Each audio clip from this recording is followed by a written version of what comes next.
자, 오늘 배우실 내용 첫 번째 문장은 익지서에 나와 있다고 하는 내용입니다. 익지서라고 하는 것은 중국 송나라 때 지어진 책인데요.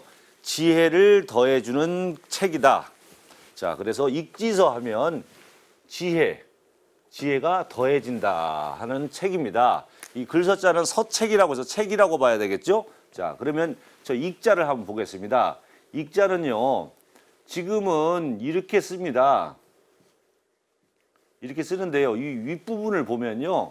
요게 물숫자예요. 물숫자.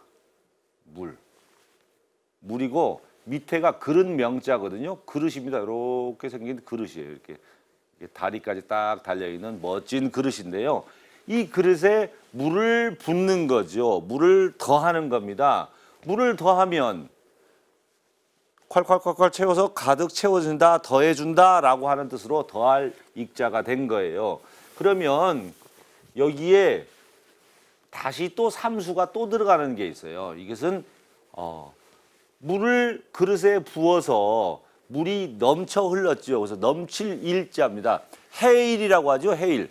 바닷물이 넘쳐서 육지로 들어오는 걸 해일이라고 한단 말이에요. 그래서 해일 할 때는 이렇게 씁니다. 그래서 여러분들 익자는 그릇에다가 물을 붓는 거다. 앞에 삼수가 들어갔으면 물이 그릇에서 넘치는 것이다 라고 생각하시면 될 것 같습니다.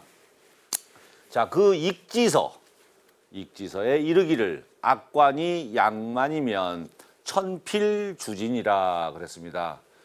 자, 그래서 익지서, 지혜를 더해주는 책, 그 책에 이르기를, 말하기를, 그 책에 나오기를 악관이 양만이면 악의 두레박이, 악을 담는 두레박이 만약 가득 찬다면 하늘이 반드시 그를 베어버릴 것이다, 죽일 것이다, 벌을 줄 것이다 라고 하는 내용이 되겠습니다.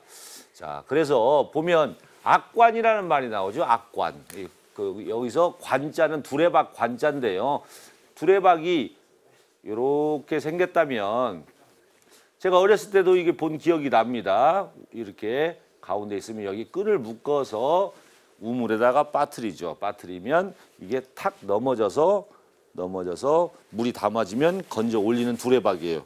다시 말해서 여기서는 멀리 떨어져 있지만 저 밑에를 보면서 물속에 담궈 놓으면 물이 담궈지면 끌어올리는 그런 도구가 되겠습니다. 두레박 관자는. 그래서 익지서에 이르기를 악의 두레박이 만약 가득 찼다면 하늘이 반드시 그를 베어버릴 것이다.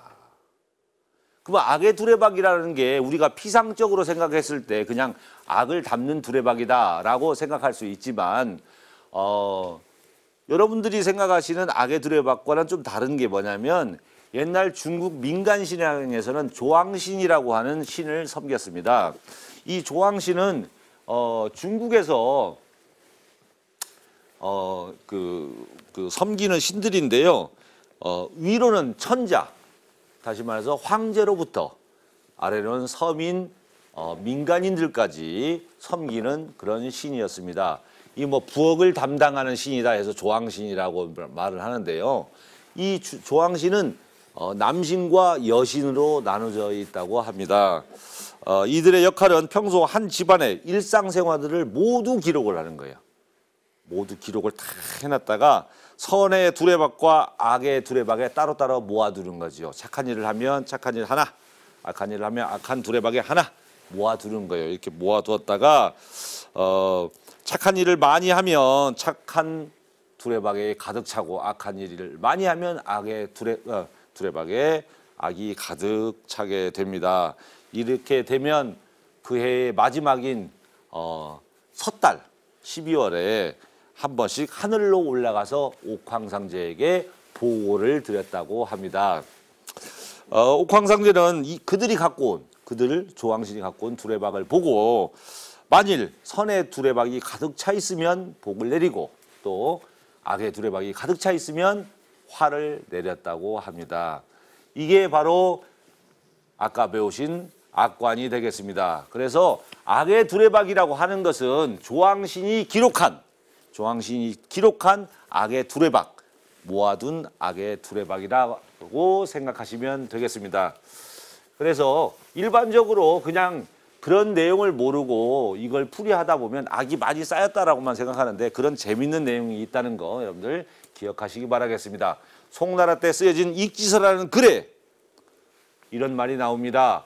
악의 두레박이 만약 가득 찼다면 하늘이 반드시 그를 베어버리고 벌을 내릴 것이다 라고 하는 것이죠. 사람이 살면서 선한 일도 많이 하고 악한 일도 많이 합니다. 선하고 악한 일들 하늘에서는 모두 기록하고 모아두고 그것이 결국 복과 화로서 결정된다는 것이죠. 여러분들 한순간도 특히 이 조왕신은 가정에서 있었던 일이죠. 가정에서도 사회에 나가서 다른 사람들을 만나서만 선악을 행하는 게 아니고 집 안에서도 선과 악을 잘 구분해서 악은 행하지 않고 선은 행하는 여러분들 되시기 바라겠습니다. 그래야 하늘이 우리에게 복을 내린다고 하는 말입니다. 오늘 이 내용을 여러분들 잘 마음에 새기시면서 서예로 써보도록 하겠습니다.